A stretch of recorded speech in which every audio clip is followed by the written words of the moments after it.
Bonjour à toutes et à tous et bienvenue sur cette série de vidéos intitulée Les étapes de l'être, le chemin des qualités.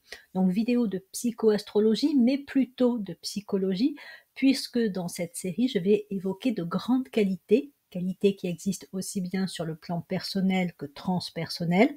Et donc nous allons voir comment ces qualités peuvent être travailler afin justement de nous accompagner au mieux sur notre chemin d'évolution.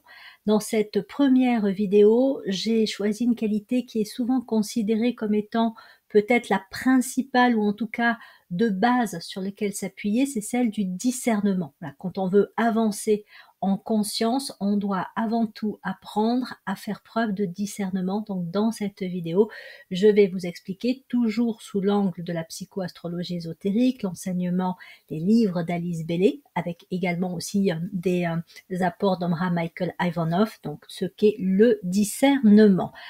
Donc je prévois de faire plusieurs vidéos. La prochaine pourrait être dédiée à l'innocuité. J'ai déjà listé peut-être une dizaine, quinzaine de qualités à aborder, mais éventuellement, j'aimerais avoir votre avis dans les commentaires s'il y en a qui vous intéressent particulièrement dans cette liste ou qui n'y sont pas peut-être, mais que vous voudriez aussi voir évoquer, n'hésitez pas à les indiquer. Donc la série de vidéos va suivre le plan suivant. À chaque fois, je vous présenterai une définition de la qualité. Je apporterai aussi quelques précisions. Puis je montrerai comment cette qualité se développe alors que justement nous évoluons sur le plan de la conscience, son chemin d'évolution propre. Et puis peut-être quelques points de vigilance, avec quoi ne pas confondre la qualité ou un peu, on va dire, les risques, les maladresses que l'on peut commettre quand on utilise la qualité, les déformations. Le rapport aussi avec les signes astrologiques, parce que même si je ne vais pas beaucoup parler d'astrologie dans cette série de vidéos, chaque qualité peut avoir des affinités avec un ou plusieurs signes astrologiques. Nous verrons que pour le discernement, c'est très relié à Mercure, la planète du rayon 4, et donc à des signes tels que le Gémeaux et la Vierge. Donc voilà, ça je le garde pour la suite de la vidéo. Et je vous proposerai également de réaliser, enfin en tout cas une liste d'exercices pratiques visant justement à développer la qualité évoquée donc dans chacune de ces vidéos. Ce document est téléchargeable, vous trouvez le lien sous la vidéo, vous pourrez accéder à mon drive sans avoir quoi que ce soit à remplir, il n'y a pas de coordonnées à donner ou de demandes à faire, donc vous pourrez retrouver justement la série d'exercices et tout ce support dans le téléchargement ci-dessous. Alors, déjà une citation d'Abraham Michael Ivanov, vous l'avez sous les yeux, elle montre, selon lui évidemment, à quel point il est important de travailler sur les qualités, de les cultiver, puisque donc une qualité, quand on la développe, participe, selon lui, à purifier et éclairer l'atmosphère, mais aussi à le pouvoir d'influencer bénéfiquement les êtres qui donc sont touchés par notre rayonnement, par la qualité, les qualités que nous pouvons émaner. Donc il conseille d'identifier nos qualités principales, celles que nous pouvons plus particulièrement consolider, développer et donc affirmer dans notre quotidien. C'est aussi une contribution que l'on peut avoir dans ce monde à travers justement ce dégagement, si je puis dire, cette expression de nos grandes qualités. Donc on va voir dans cette vidéo le discernement et peut-être que vous allez identifier que déjà chez vous cette qualité s'exprime relativement bien. Alors pour commencer, une définition du discernement. Qu'est-ce que c'est que l'exercice ou qu'est-ce que le discernement? Donc ça vient du latin discernere qui signifie séparer, distinguer. En termes simples, discerner, c'est savoir distinguer, savoir faire la différence. Mais ce n'est pas seulement une faculté intellectuelle, c'est aussi une sensation intérieure subtile, un peu comme une boussole intérieure qui devient de plus en plus précise à mesure que notre conscience s'affine.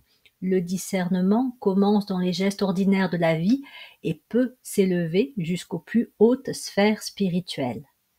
Le discernement peut s'appliquer au niveau personnel. Sur le plan individuel, discerner, c'est savoir ce qui est bon pour moi et ce qui est néfaste, ce qui me retient et ce qui m'élève. C'est aussi distinguer ce qui me correspond de ce qui ne me correspond pas, ce qui est vrai pour moi de ce qui ne l'est pas. Prenons quelques exemples concrets. Sur le plan de la santé, Discerner, c'est savoir choisir des aliments qui nourrissent mon corps et écarter ceux qui le fatiguent ou le rendent malade. Au niveau psychique, c'est reconnaître des pensées ou des émotions limitantes et choisir celles qui m'aident à évoluer. C'est aussi identifier mes réactions automatiques, mes projections, mes jugements injustes et décider de ne plus m'y laisser prendre. Le discernement mène à des choix plus justes et bénéfiques. Il favorise un meilleur alignement avec soi-même, une énergie plus stable, une clarté mentale et une santé renforcée. Le discernement s'applique également dans les relations. Au niveau interpersonnel, discerner, c'est savoir ce qui m'appartient et ce qui appartient à l'autre, ce qui est vrai pour moi et ce qui l'est pour l'autre. C'est distinguer mes désirs de ceux de l'autre et éviter de confondre les deux. Cela permet alors d'éviter de projeter mes peurs ou désirs sur l'autre. Ça m'amène à détecter subtilement des manipulations ou des influences qui ne me servent pas. Ça favorise le choix de relations qui nourrissent pour éviter celles qui épuisent. Et là, les bénéfices sont immédiats. Discerner permet d'aller vers des relations plus saines, une communication plus claire, moins de conflits inutiles.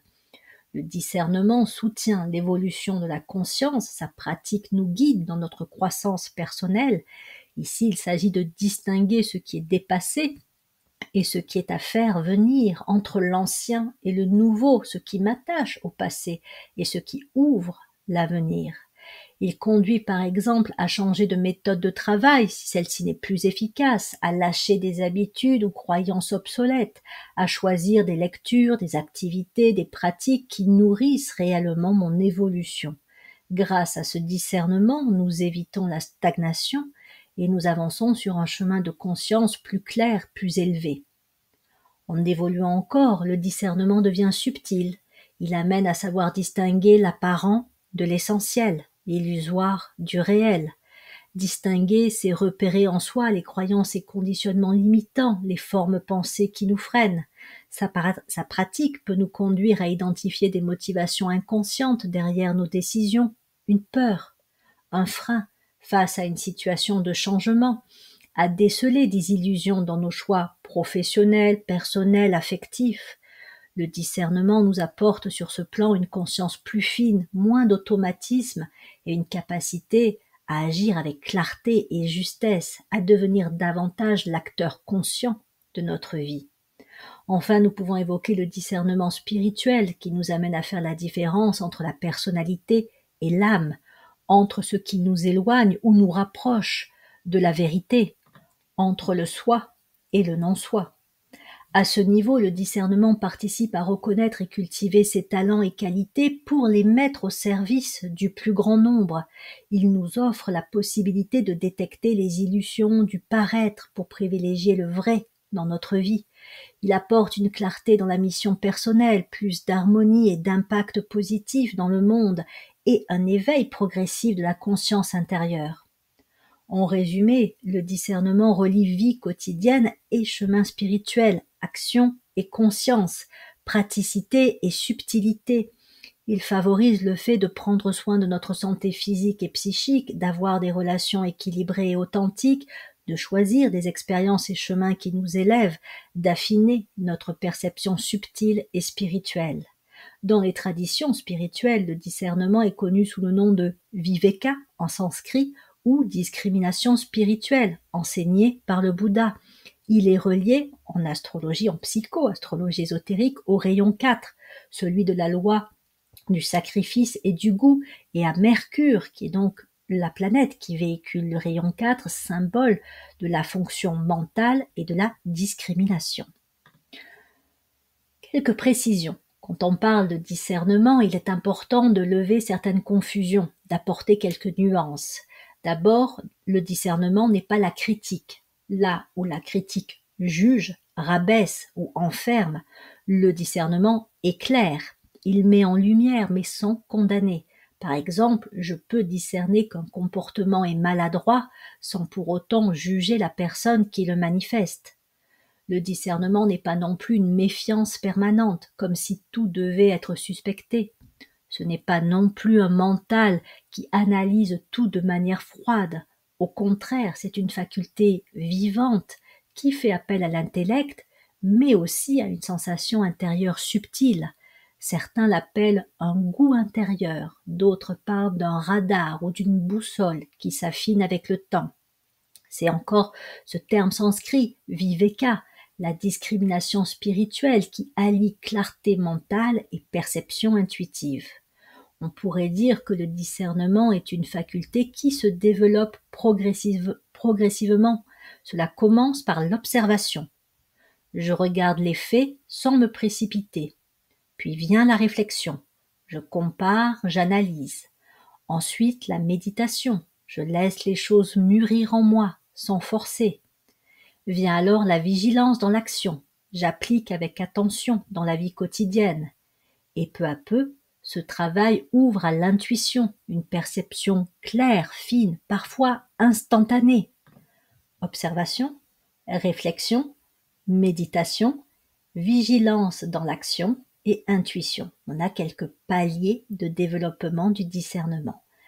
Le discernement ne fonctionne pas de manière isolée. Il est en lien avec d'autres facultés, telles que l'imagination, par exemple, qui apporte des images et des formes et qui peut être éclairé par le discernement.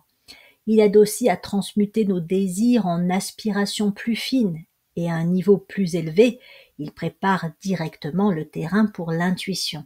Le discernement mène à l'intuition. Pour rendre cette idée plus concrète, on peut prendre quelques analogies. Dans la nature, le jardinier distingue la plante utile de la mauvaise herbe. Dans l'art, le musicien ou le peintre affine son oreille ou son regard pour reconnaître ce qui sonne juste. Dans les sciences, le chercheur sait trier les hypothèses valables des illusions. Et en philosophie, Platon parlait déjà de la nécessité de distinguer entre le monde sensible et le monde intelligible. Toutes les grandes traditions mettent en valeur le discernement. Socrate, en interrogeant ses contemporains, cherchait à faire apparaître la vérité derrière les opinions. Aristote parlait de la phronésis, la prudence, cette sagesse pratique qui permet de juger avec justesse. Le Bouddha, lui, enseignait l'importance du discernement pour sortir de l'illusion et du mirage, de la maya. Et dans la tradition chrétienne, on parle du discernement des esprits, cher à Ignace de Loyola, pour reconnaître ce qui vient de l'âme et ce qui vient de l'ego. En résumé, le discernement n'est pas un mental froid, ni une critique stérile. C'est une faculté vivante qui éclaire, qui grandit avec la pratique et qui relie le quotidien, l'intellect, l'intuition et la vie spirituelle. Le discernement est une qualité qui se développe progressivement, par étapes, et qui transforme notre manière de penser, de sentir, d'agir. On peut résumer son évolution par 3 grands mouvements, la passion, puis le discernement, puis le détachement.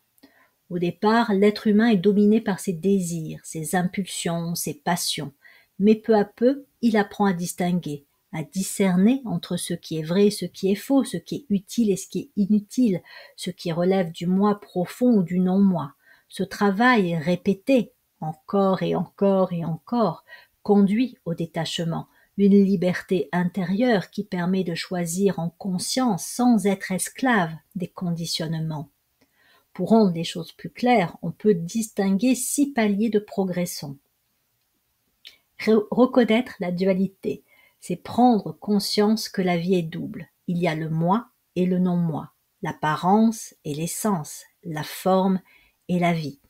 Sans cette reconnaissance de base, il n'y a pas encore de discernement possible.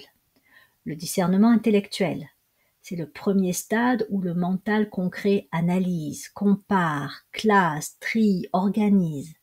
Ici, j'apprends à séparer l'essentiel du secondaire. Par exemple, distinguer une information vérifiable d'une simple opinion. Ou encore savoir ce qui, dans mon emploi du temps, est vraiment prioritaire et ce qui est accessoire. Le discernement émotionnel. À ce stade, on commence à repérer les mirages affectifs. Par exemple, croire que je rends service par pure générosité alors qu'au fond, j'attends une reconnaissance. Ou bien me croire supérieur spirituellement parce que je médite, ou au contraire me sentir inférieur parce que je me compare sans cesse aux autres. Le discernement aide à déjouer ces pièges subtils qui viennent de l'ego. La purification du mental.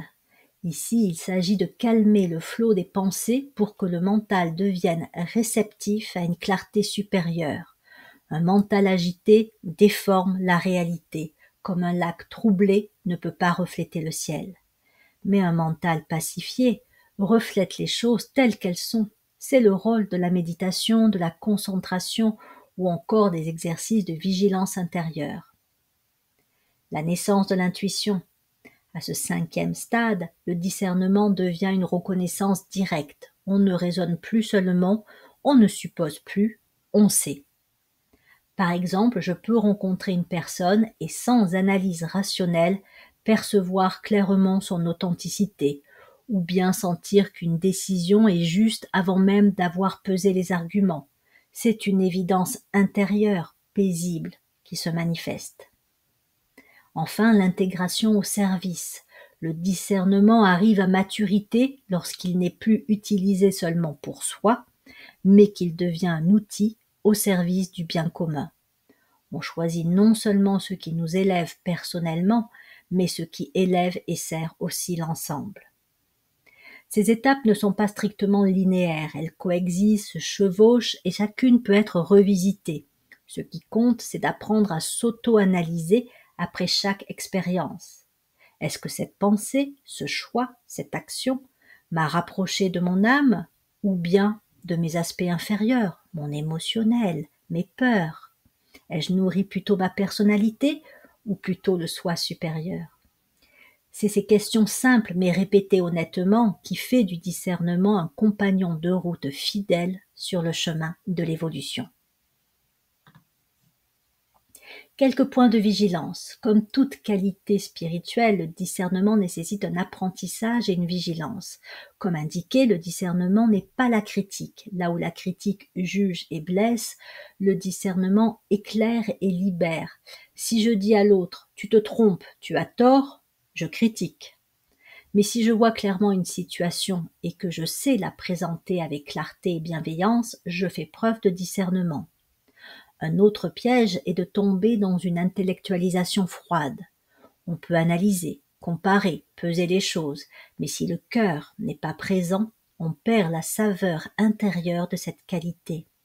Le discernement n'est pas seulement dans la tête, il est dans la vie, dans la relation, dans l'expérience vécue. Il y a aussi le risque de se méfier de tout, d'entrer dans une suspicion permanente. Là encore, ce n'est pas du discernement, c'est de la peur. Le vrai discernement garde l'esprit ouvert, capable de reconnaître le vrai, mais aussi de faire confiance quand cela s'impose. Enfin, il faut faire attention à ne pas utiliser cette qualité comme une arme relationnelle. Certains, pensant voir plus clair, peuvent écraser l'autre par leur lucidité ou s'en servir pour manipuler subtilement. Mais dans ce cas, on n'est plus dans le discernement, on est dans la domination. En résumé, le discernement demande équilibre, clarté sans dureté, lucidité sans fermeture, vigilance sans peur. Qu'en est-il à présent des signes astrologiques et de cette qualité qu'est le discernement? Il possède des correspondances astrologiques qui nous aident à en comprendre les nuances et les étapes. On le relie au 4e rayon, celui de l'harmonie par le conflit, ainsi qu'au sens du goût et à la planète Mercure. Mercure est le messager des dieux, celui qui relie, qui éclaire et qui discrimine. Chaque signe exprime à sa manière cette qualité. Mercure gouverne les Gémeaux et la Vierge sur le plan de la personnalité. Dans les Gémeaux, le discernement s'éveille et il s'éveille à travers la diversité des expériences et des relations. C'est un signe de la croix mutable, toujours en mouvement. En explorant 1000 chemins, il apprend peu à peu à distinguer ce qui lui correspond et ce qui ne lui correspond pas. Le danger ici, c'est la dispersion et la superficialité. En Vierge, autre signe mutable, mais de terre, le discernement s'affine, s'approfondit, les expériences se stabilisent, elles sont digérées, assimilées, triées. La Vierge classe, organise, catégorise. Le risque ici serait tomber dans une critique étroite ou un matérialisme sec, sans ouverture spirituelle. Dans le Scorpion, signe de rayon 4, donc Mercure n'est pas présent, mais il y a l'énergie du rayon 4. C'est un signe d'eau, c'est un signe de la croix fixe. Donc là, ici, le discernement prend la forme de grandes épreuves intérieures. C'est le moment du choix entre l'inférieur et le supérieur, entre ce qui retient et ce qui élève. C'est l'épuration profonde par l'eau où la personnalité inspirée apprend à déjouer les mirages et les illusions. Enfin, dans le Bélier, Mercure comme régent ésotérique, c'est-à-dire gouvernant le plan de l'âme, élève le discernement sur un plan supérieur, celui des grandes idées et de l'intuition directe. Ici, le discernement ne passe pas par l'analyse progressive, mais par des éclairs de vision claire et immédiate. Le danger, toutefois, c'est la précipitation ou une affirmation trop brutale. On voit ainsi que le discernement évolue. Il s'éveille dans la mobilité des Gémeaux, s'affine dans la rigueur de la Vierge, transmute dans l'épreuve du Scorpion et s'élève dans l'intuition du Bélier. Pratiquez le discernement. Pour conclure, j'aimerais vous proposer quelques exercices concrets, simples à mettre en pratique pour développer et affiner le discernement au quotidien. Donc on va reprendre les différents plans. Sur le plan mental, il s'agit de s'entraîner à distinguer devant une pensée, une idée, une information, un enseignement que vous recevez. Prenez un instant pour la questionner. Est-ce réel ou imaginaire? Essentiel ou accessoire? Permanent ou passager? Est-ce que c'est porteur d'intelligence, de sagesse, de clarification, autrement dit de qualité mentale, ou est-ce superficiel? Et surtout, est-ce que cela favorise une élévation de la conscience ou bien est-ce que cela nourrit mon émotionnel inférieur? Cet exercice, répété régulièrement, aiguise le mental et lui apprend à faire la part des choses. Sur le plan émotionnel, le travail consiste à observer ce qui colore nos choix.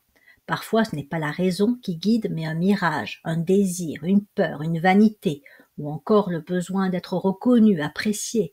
Le discernement émotionnel, c'est apprendre à repérer ces interférences intérieures, à les nommer sans les juger et à les mettre à distance pour voir la situation avec plus de justesse.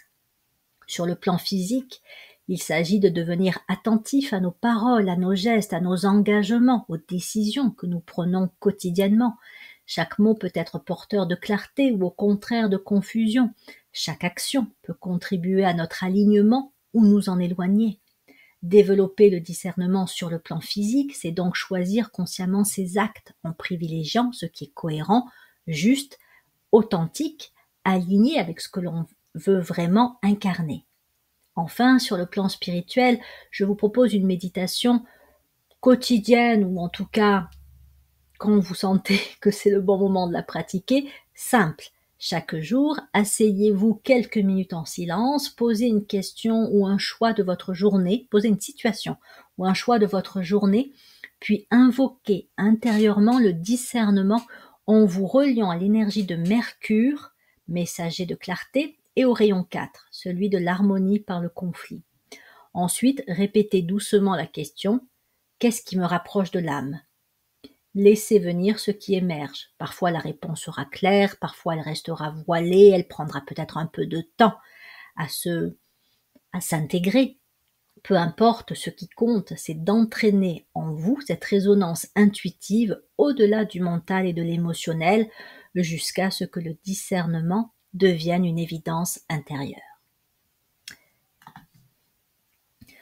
En résumé, nous avons vu que le discernement n'est pas seulement une capacité intellectuelle, mais une véritable faculté intérieure qui s'exerce sur tous les plans de notre être, mental, émotionnel, physique et évidemment spirituel. Il nous aide à distinguer entre le vrai et le faux, l'essentiel et l'accessoire, ce qui élève et ce qui retient. C'est un chemin de maturation qui nous conduit progressivement de la passion au détachement et qui à terme ouvre la porte à l'intuition et au service. Dans la prochaine vidéo, nous poursuivrons cette exploration des qualités essentielles avec celle de l'innocuité. Elle sera présentée dans le même format que celle-ci, Définition, précision, étapes de développement, points de vigilance, liens astrologiques et exercices pratiques. L'innocuité, on pourrait la résumer comme l'art de ne pas nuire, ni par les pensées, ni par les émotions, ni par les actes. C'est une qualité subtile qui va bien au-delà de la simple non-violence et qui permet d'entrer en résonance juste avec les autres et avec la vie. C'est également une qualité de base à cultiver sur le chemin spirituel. Voilà, il ne me reste plus qu'à vous remercier de votre présence sur ma chaîne YouTube. N'hésitez pas en commentaire à indiquer si vous avez trouvé cette vidéo intéressante et comme indiqué, si vous souhaitez peut-être mettre l'accent sur une qualité en particulier. Je vous dis à bientôt pour de prochaines vidéos de psychoastrologie.